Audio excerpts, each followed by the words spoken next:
Lauren, I'm intrigued. How did you think about this kind of potential career pause and that aspect of parental leave? Yeah, I think it's, and it's critical that, and what Maggie just said at the end there, the non-birthing parent and the birthing parent, right? We want to expand the scope of policy design to any type of family unit that's bringing a child into the world. And so frankly, it's critical to be inclusive of every approach to whether it's adoption, whether it's same-sex couples, but whatever it is, we need to create an environment that doesn't treat people differently because it's outside of their control. So what I thought about, and I didn't think of it as putting my career on pause. Really what I thought was, well, how do I continue the momentum while I'm out? So for me, it was critical to invite folks on our team to step up. Great opportunity for them to step up, put leaders in place who can keep the momentum going. And really that requires setting clear expectations for what will be accomplished before you get back. So that's a lot of work. I know I don't want to make light of it because you really have to take responsibility to make sure, while a leader is on leave, how can a team be successful and what are the expectations and what kind of accountability are you going to put in place?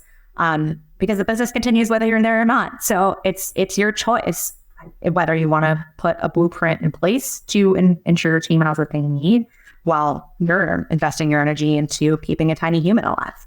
Can I ask, is it tough to be fully out? And what I mean by that is it's so easy to just pop on Slack or pop on email just quickly. It was just half an hour a day, but then you're kind of in and you're kind of out and it's kind of tough for your team then. And is that right or is that wrong?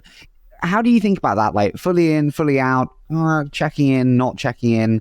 What's the right answer there? Yeah, I think it's choose your own adventure for everyone, what makes them most comfortable.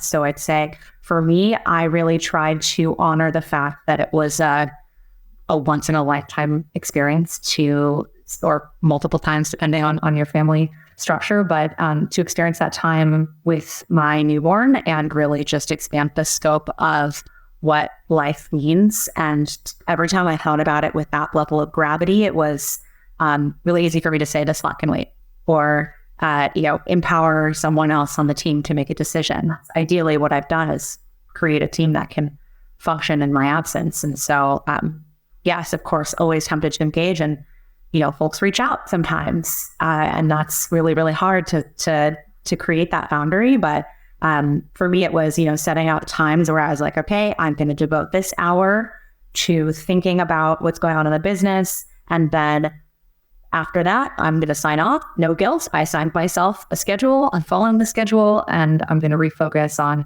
this, again, really magical, once in a lifetime, exhausting experience.